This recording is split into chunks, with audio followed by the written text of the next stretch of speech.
Thank you so much for tuning in today for our fourth episode in the series of celebrating women in business who are living out their dreams.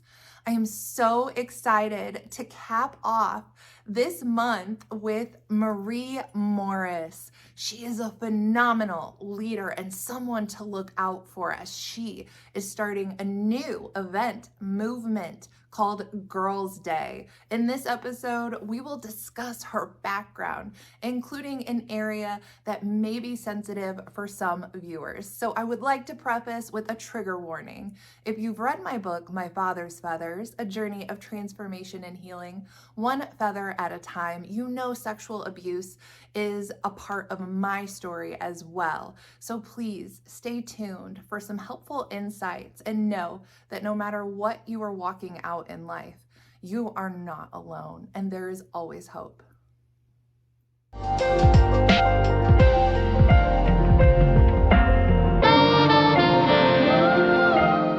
Looking to make your holiday season extra special this year, stop into Voila Macaroons here in Peoria on University Street and grab yourself some of these for your next get-together. You will not regret it. Hello and welcome to a new episode of Meet Me Where You Are. As you know, this month I am interviewing inspirational women who are living out their dreams. And today, for our fourth guest in this series and the final one, I have Marie Morris. Yay! Hi, how are you? Thank you Welcome. for having me. Thank you for coming today. And thank you. I feel like you're the perfect person to finish out this amazing series on women who literally are living out their dreams. Thank you. So Marie, can you tell us a little bit about yourself, about your background, like give us a little gist about, what's your life kind of been like leading up to this point? Yeah, well, I hope you got some time. We do.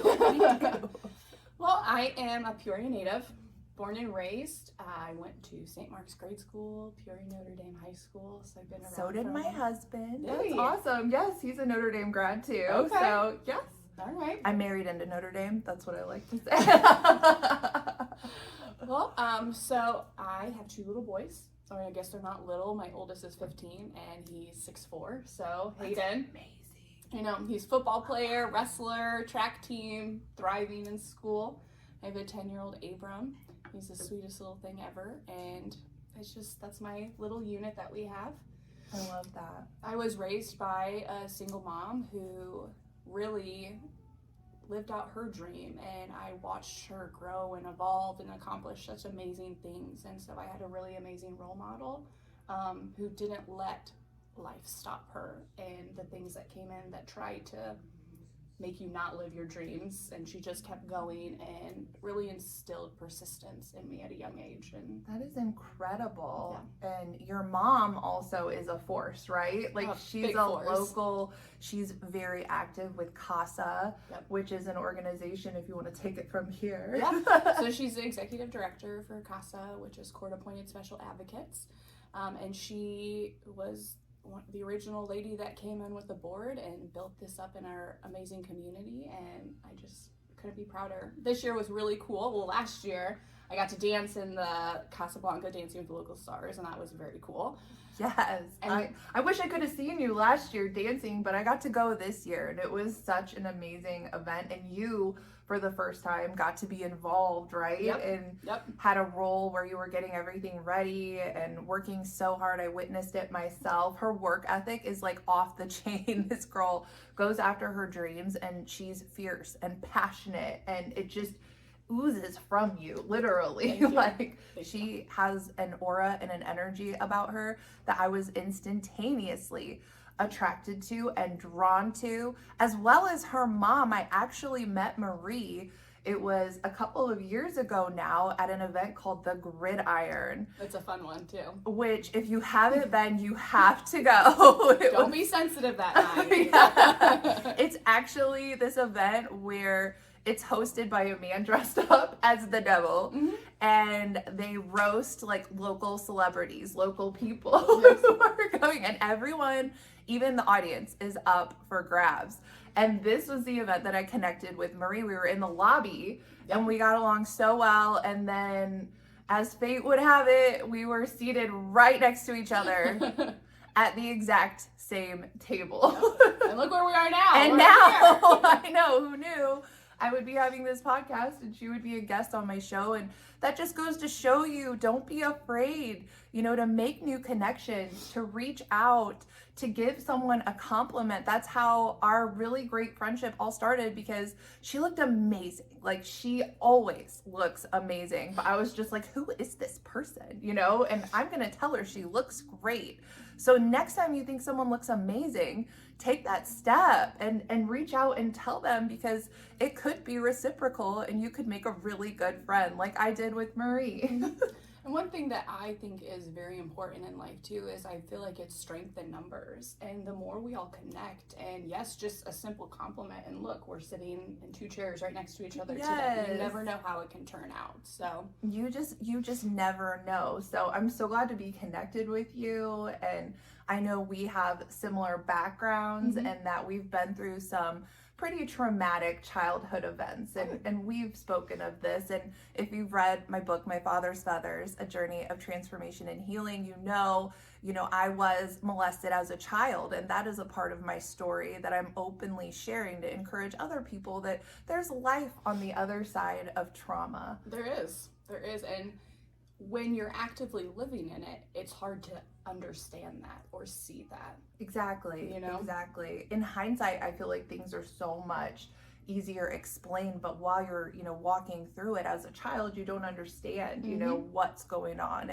And it's not often until much later in life that these ramifications and implications of what, happened to you are starting to settle in. So I think it's important that we have these conversations as adults to empower one another to understand that you're not the only one, Right. That something like this has happened to. Right. And I feel like you are such a victor in your life. I like to say there's victims and there's victors, and you are a victor. You're taking all of the trauma you've been through and you are using it to incorporate and invigorate Peoria and the community with this amazing new event that I'm so excited for Marie to share about. Yes, it's going to be awesome. So the organization that me and I have a board of directors that I brought in, and we're building this together. It's Girls' Day. I love it. I love it. Oh, thank you. Girls' You Day! better put your party pants on for that day. It's going to be a good one. So Girls' Day so I put a founder statement together for it, and what it is, it talks about my trauma that I experienced as a child. I was sexually abused when I was 11. I've experienced many other kind of traumatic things that happened on in my life, and then unfortunately I carried it on to adult life, and I learned and created toxic cycles, and with not dealing with any of the issues that I experienced or went through, it was just a domino effect of more poor decisions, more toxic relationships, just anything toxic. And so at 31, I got divorced. I was a single mom. I started a new career. I just dove into self-healing and realized that it's good to celebrate the little wins. Definitely. That is such an important point, Marie. How often in life, and I think it's human nature, right? Where, me as a published author, even like you get a million good reviews, but that one review where someone's like, I don't get it. It's just like, It's like, what do you mean? Yeah, like what? You could have all the other ones, but it's like, oh, this is getting under my skin. The one thing, and so I think when you recognize that, it's like you become more powerful because you have the knowledge to understand. And the more you practice not allowing negativity to define you, because everyone has an opinion, right? But you get to decide what you let in. Yep. And I feel like you powerfully are aware of this and you harness it. And it shows in the way that you are so brazen and brave with your story, with sharing, with connecting with other women and wanting to build other women up in the community. Because it's so easy, right, to pick out the one thing someone's doing wrong, right. or that outfit they wore that wasn't, you know what I'm saying? But I love that you're about rising above and picking out like the positivity in people and highlighting that aspect. And I think Girls' Day is going to do exactly that. Thank you. So do you have any events coming up that we can promote or talk about? We do have one coming up. I don't have a date for it yet. We're still waiting for a lot of things that we had to take care of in the background. So we're waiting for all of that to get finalized, and then we will have the date coming very soon. So it'll be next year. Awesome. So stay posted. Yes. I know I will be at Girls' Day, so I'm so looking forward to supporting you in that realm and in everything that you do. Thank you. So as a single mother, what are some of, the obstacles you feel like you've had to overcome, that maybe someone else out there is kind of feeling stuck, overwhelmed? It's the holiday season and, they're a single mom. What advice would you give to that person to say, hey, girl, you got this. Like you can, you can do this.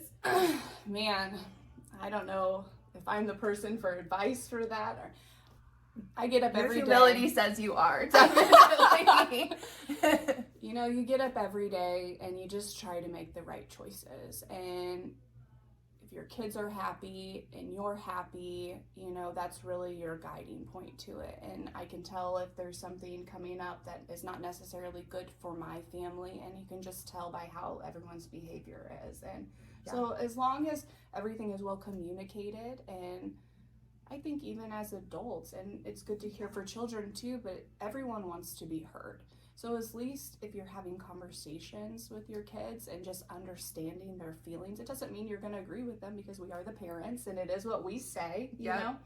But I think just making them feel included and involved, because even as 36, I like to be included and involved too with decision making. So definitely. It's a must. Yeah. And I think it empowers them to give them a voice to speak up. And I think for me, that was so influential for having a voice and speaking up. And so just helping them, and you're doing great. And remind yourself I that. love that. And I love how Marie's about celebrating the wins. Yes. And just at the functions I've been at with her, I can attest to her celebratory attitude about life and how she views and overcomes obstacles and takes trauma and turns it around for wins for her community is just beyond inspiring. It makes me feel excited to walk with you and to see what's to come in the future, because you're such a bright, shining star, not only in our community, but in my life. You inspire me and encourage me to keep talking, to keep going, to keep pursuing my passions and my dreams. And I couldn't be more honored to have you today, Marie. Thank you so much. And it takes all of us. Like, you give me just as much. And it's surrounding yourself with goodness. And it is. It's as simple as that sometimes, Yes, and it's not settling, right? Right. And I think we found each other too at a time where you brought up a very valid point about when you are in toxic relationships, when you've learned toxicity from a young age, it's all you know. Yes. And so you don't identify it, right away. It can take some time. So years, decades. Definitely. And it's learning to be self-aware. And if you've never been self-aware before, that's a huge skill to assume in your life. And you have to really have honest conversation with yourself of where you're at and where you want to be and what's hindering you from getting there. And it's always easy to point out what others are doing. It's never easy to point out what we're doing in the situation. So. Yeah, I think because we can be so blind to ourselves, right? Because we see ourselves every day. We're with ourselves every day. Yeah. But we have to be open to, taking advice from trusted friends. And I always like to say, don't take advice from someone you wouldn't be friends with. Yeah, 100%. And I heard, I was listening to a different podcast the other day, and still, not to get off topic or anything, but with going through trauma, Yeah. I spoke about this in my founder statement. There's not one day where you're like, I'm healed from everything. Everything goes away. Everything is great. Exactly. It's a consistent choice you have to choose to make every single day you get up. And I was listening to a podcast the other day, and it's something so simple, but they said to live lovingly and not seeking love. I love that. As long as you're coming from that, and even if I'm not loved in return, at least I can take the lessons from that situation and keep moving with my life, you know? I love that No. because you embody love. You bring the love. Thank you. And love in you is only going to be amplified. It's never going to be taken away, you know? Thank and you. when you embody that and you become that and you encompass that, no one can take anything from you. Right. And I think that is the most powerful statement of all, and why it's so important to have supportive women in your community, people who are looking to consistently lift each other up and 100%. not tear each other down. Yes. And there is a way when you see, you know, a friend or someone doing something that maybe isn't the most flattering, there's a way to Yes. approach that, a Yes. kindness, a softness that you have to possess. A And place of love too. You can Yes. always tell, because I want friends that are going to say, hey, that maybe not be the best Yes. look, or hey, I really liked what you were doing that, but maybe try it this way, because it only helps you grow, you know? Definitely. But when you're given that information Mhm. in like a caring, safe space Yes. where you have built the foundation of friendship up, Yes. then it's reciprocal and Yes. appreciated and respected. yes, Yes. and respected. Yes. And then you grow together, you share the spotlight with one another, Yes. and it becomes such a beautiful give and take. Yes. And I think that is what life is all about. The more you give, the more you get back, you know, and you might not always get back what you gave to someone, Yep. but someone else will come along and they will fulfill what you put out there. Yes. Well, thank you for your inspiration, Marie, Thank and your you. story Thank and you. everything. Did you have anything else you would like the viewers to know about you today? I have no idea. Stay tuned. It's going to be really cool. You have to watch out for Marie Morris. Yes, And Marie. MacKenzie Nelson. We're going to be here. Marie and MacKenzie are ones to watch. Yes. If there's anything else. Here's your line. I love it. The one to watch. The one to watch. You're gonna wanna keep up with Marie and MacKenzie, I promise you. Thank you so much for meeting me where you are today, wherever you are, from the comfort of your couch or on your phone or on YouTube, Spotify, iTunes. Thank you so much, and we will catch you next time. Do you have a special event coming up and you're tired of ordering cupcakes? Try Voila Macaroons. They're a locally owned French bakery right here in Peoria off University Street. She will cater specifically to your event. I know that life can be complicated and messy, and you probably know more about that if you've read my book, My Father's Feathers, A Journey of Transformation and Healing, One Feather at a Time, how complicated things have been in my life. However, here at Meet Me Where You Are, we really strive to bring you into the story. And each month we have a theme. As we've wrapped up this month with Marie, I'm so excited to announce next month we're going to be giving back and doing a whole month around charity organizations and different people in the community who are doing exactly that. And I can't wait to highlight them to you, and so you can hear about how you can get involved if you feel called to their causes. As we continue along, we're going to be getting into deeper topics, deeper discussions. So stay tuned. You're not going to want to miss what we have planned for January, February, March, and even further down the road. Thank you so much for meeting me wherever you are in your journey.